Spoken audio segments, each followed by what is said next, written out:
Yeah. So that's how it started, and uske baad we just didn't look back. Again, coming back to what I said in the first place, I didn't want to be someone who just pressed the install button, right? So I started learning on, I joined various courses, etc., how to tune, etc., etc., etc. What exactly, I mean, now I think, so this would actually push me to go to the next question. What exactly do you do with the ECU? If you could just sum it up for the general people who want to know. Okay, so basically what we do is so there are two three steps, right? Okay. The first thing is getting the data inside the ECU out. Okay. Right. So we use the various tools for it, like we mentioned earlier. We used the KES, KTAG. We happen to be fortunate enough to have in possession with us almost every single tuning tool sold by any manufacturer, and we have good relations with all of them, because not only do we do tuning, we also do development of the protocol. So development of the method of extracting that data and putting it back in. Okay. Okay. Right, which is why for a lot of cars we were the first in the country, sometimes even first in the world to do it. Okay. Because we would buy the ECUs, we would start, looking at data sheets, contact all the tool manufacturers and say, look guys, this is the data we have dug up on this. Okay. Are you interested in doing it? Sometimes they would be like, hell yes. Right, like for example, the Mahindra Thar BS6. We got the factory wiring manual. Okay. Found out all the pinouts. We got Hitesh. Hitesh's brother's car. Okay. Got that car, opened the ECU. I promised him that if I break it, I will buy you a new car or ECU, either, whichever you want. Right. Okay. Opened it, took photographs of the processor, looked for the data sheet, found the pinouts, etc.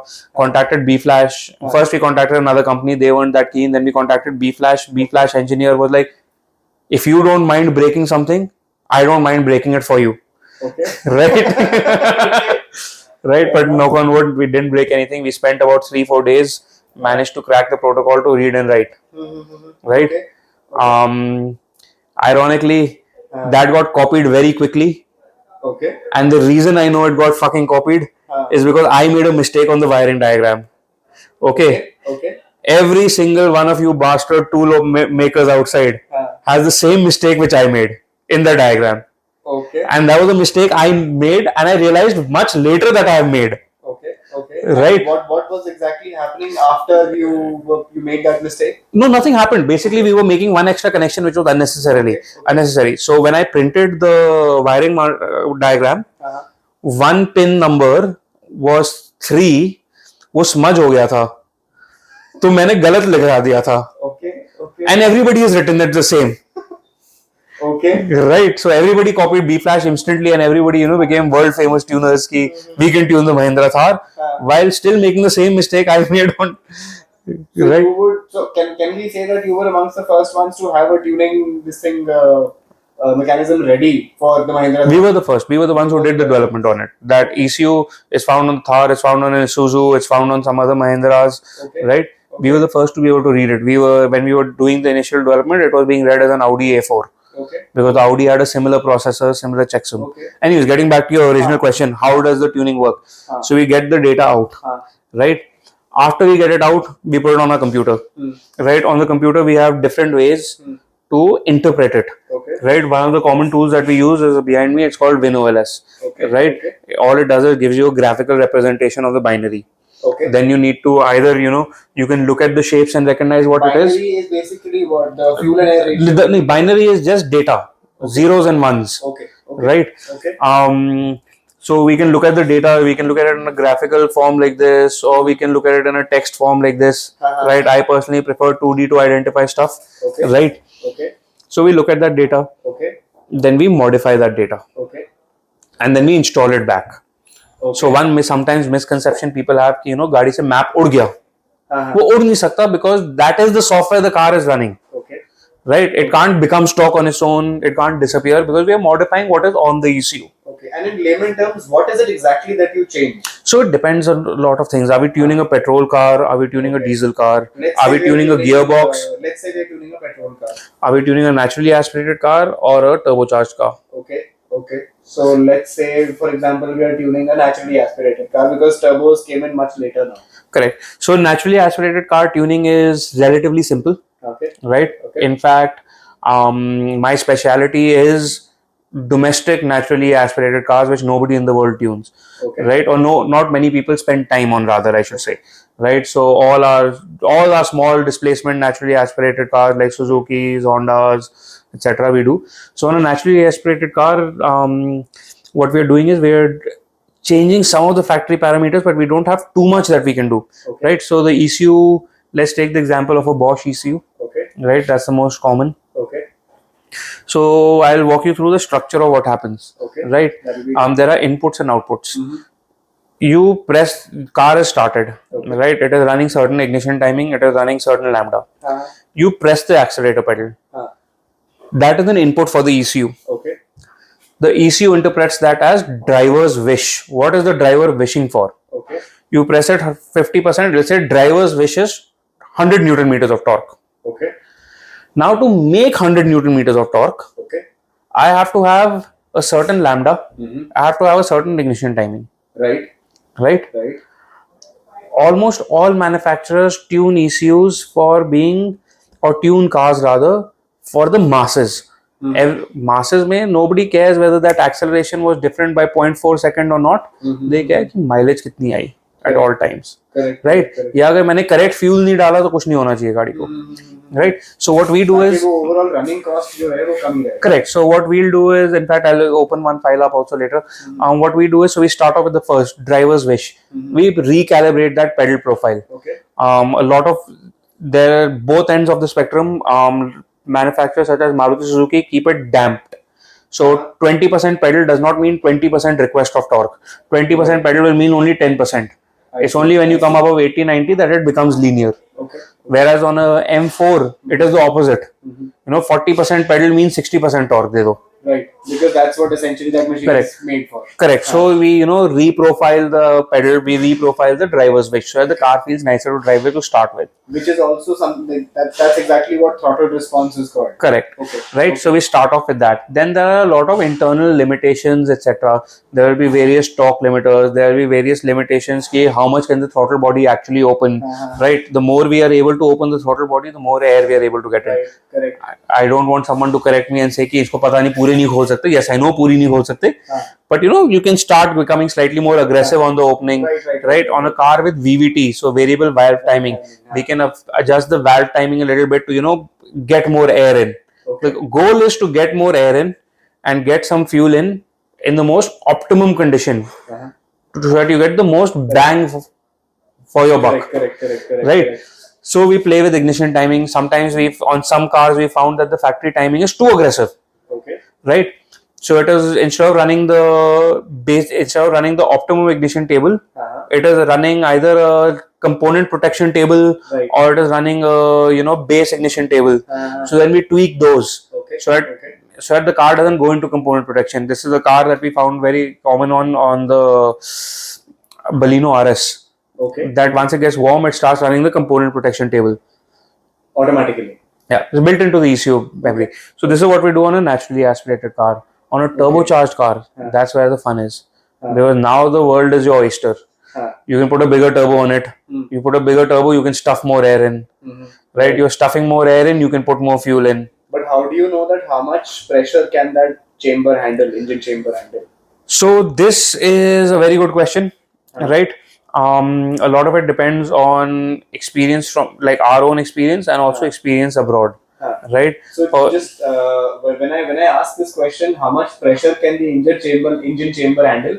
Basically, when we in simple terms, when we see on videos that engine ही पूरा का पूरा फट गया because of too much power, that's exactly what I'm talking about. How do you really know उसकी upper limit क्या है? What is the limit of that chamber to handle what kind of power? Correct. So in the ideal world, every single car you would have a pressure transducer on the spark plug, and you would measure, how much cylinder pressure you get, what is the peak pressure, what is combustion pressure, etc.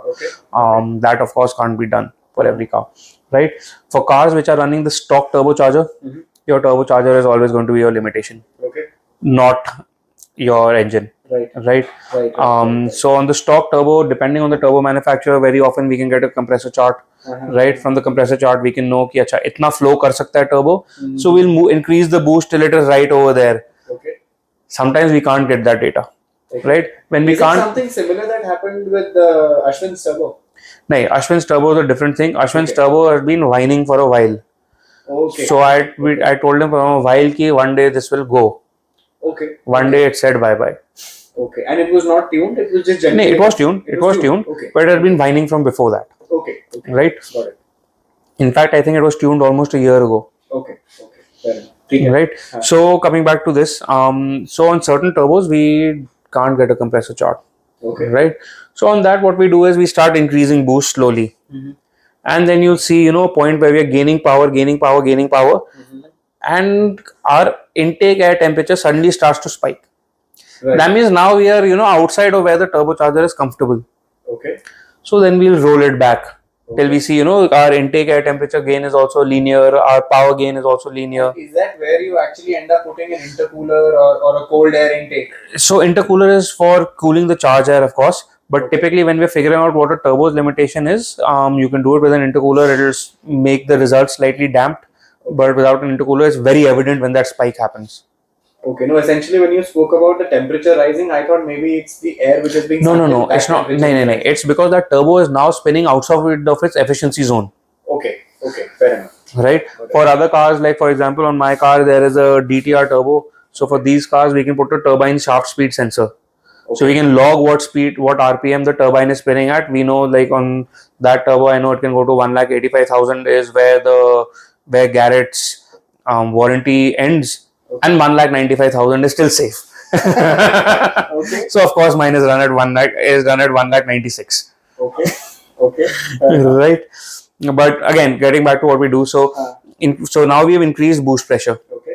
Now that we have increased boost pressure, we have to adjust the fueling accordingly. Okay. Now petrol and diesels are opposite. Correct. So under petrol, we start richening the fuel mixture to make it safer. Most manufacturers run stoichiometry, so they'll run an AFR of 1, or rather lambda of 1. Okay. Right? On a turbocharged car, it's not uncommon for us to run as rich as 0.82. Okay. Right? Okay. The fuel does 2-3 things. A, it adds cooling. B, it prevents some knock resistance. Okay. Right? Okay. So we change the fueling. Of course, because we have increased the amount of air, we have to adjust various torque limiters. Most of the new ECUs run modeled values. So sometimes they don't have a sensor present only, but they'll give you a reading. Okay. Right? Because that's in its model. Ki agar main 1000 RPM pe hu, going at 15 kilometers an hour in first gear, itna temperature hoega. Ya itna pressure hoega. So then we have to alter those models so that it works properly. Right? So this is where we had to buy a dyno. Right. Because you can't do this without equipment. So just when COVID had started, I had started, teaching myself how to tune. I had gotten books, gotten courses online, bought a bunch of map packs and damoses, etc. I had some very nice friends in Europe who were willing to volunteer their time to teach me. Okay. Right. So started learning from there, and within the first 2 weeks, I understood कि ऐसे नहीं होने वाला. Dyno चाहिए होगा data log करने के लिए. You have to see what the car is doing. You need data logs. Right. So, guys, just essentially to give you an idea of what a dyno is. Dyno in very... No, I want to explain this. Go on. So, dyno is just a very expensive treadmill for your car. Very expensive. Right. So, basically, a dyno is a rolling road. Right. So, you can keep a car stationary and take it through its rev band, etc. You can data log, etc. in a very safe manner. Not only safe manner, in a repeatable manner. I'll explain why road logs and dyno logs, it's not the same thing. On the road, I can adjust, ignition timing by 2 degrees and accelerate. Car will accelerate. I will be able to even, use a data logger to log. I won't know what that 2 degrees actually did. On a dyno, I can see where I gained, where I lost. I can see if, adding the timing is actually giving me more power or is just creating unnecessary heat. Right? If, I can reach a point like, I added 1 degree of ignition, I gained 10 horsepower. I added another degree of ignition, I gained 10 more horsepower. I added another degree of ignition, I gained only 2 horsepower. So that last degree of ignition is unnecessary stress on the car. In fact, I won't back off that 1 last degree, I will back off 2. Right? But this is something you can't do on the road. You can't. Right? We have some tuning companies. Again, we operated without a dyno for 5 years as well. It's an insane, outlay of money. it's needed if you want to tune. There are some tuning companies, who kind of deter customers from going on the dyno. And it's not only our dyno. We have a friend in Bangalore who has a dyno as well, Harmonix Tuning. He has many people, where people say, no, our tuner told us not to go on the dyno. You drive your car on the road, not on the dyno. So drive on the road. Okay. A dyno is a tuning tool, right? I mean, from what I can understand is if you're really calling yourself a good tuner, you can't be one without measuring different aspects of a tune. Exactly. Right. So, but a lot of tuners say, "Nee, don't go to a dyno. You drive your car on the road. Why do you want to see it on the dyno?" That's not how it works. Right. The best tuning companies have multiple dynos. Like, for example, APR. I believe currently they have 4 dynos in house. Oh wow. Yeah, 4. Okay. Okay. Right. Where Because is this? they are based in Opelika, Alabama, in the US. Okay. Okay. Yeah. Right. So they have 4. They have just got a sister concern as well now. Dynon Tuning. I believe Dynon also has 2 dynos. Right. So in one building there are 6. Right. And these are the biggest names in tuning. So you can't say कि dyno ke bagair you drive your car on the road. So from what I can understand is, or understand to me to thai, but what I feel is tuning a car without a dyno, and that is equivalent to trying to operate on somebody or trying to fix an athlete's heart without measuring what's going on inside the heart. Yes and no. So it is possible to tune without a dyno, right? You can do basic stuff. Right. You can do basic tunes, etc. You don't need a dyno. A lot of diesel cars you can get away with it, right? The dyno is basically a development tool, right? You do your development on it. Like for example, if I am working on a pick a car, VRS. If I'm working on a VRS, right? Once I've developed a stage 1 tune for it, I've developed a stage 2 tune for it. It'll take me, some 20-25 iterations to perfect the tune. Okay. After that, every single VRS doesn't have to go on the dyno. Okay. Because we'll be using, very often the software version will be the same, so we'll be using an exact replica of it. Right. Or even if the software version differs by a little, we are able to import or migrate all the changes over. Okay. Got it. So, which is your favorite car to tune as on today? I mean, which is the car you love to tune? And so I don't have a favorite. Okay.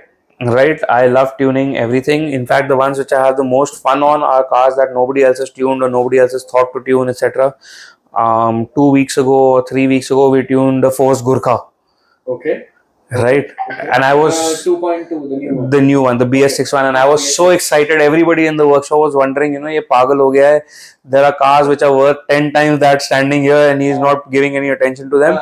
But Gurkha, Akshay has gotten himself into the car, driven it onto the dyno, is getting it strapped. Very often, otherwise, Gagan will drive the car in, etc. And then he's, gotten in himself, and so I love doing stuff like that. Right, so the Gurkha was a lot of fun to do. Very basic ECU, small gains, but the customer was so delighted because everybody else had said no. Naturally, correct. And that's where you end up earning that respect out of different kinds of people, different kinds of car owners, I think. Yeah.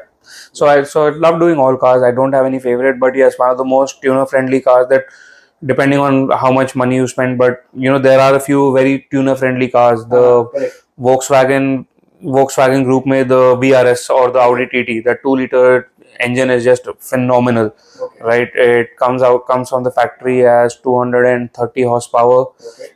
My own car is running some 420, 430 horsepower. Okay. Right? They're super tuner friendly. They're a lot of fun to work on. Okay. In fact, we have customers who will come here and work on the car with the technician. Right? Okay. Because they're just so well laid out, a lot of fun to work on. The BMW M340i is also brilliant. Right? Of course, it is a little bit more pricey. Yeah.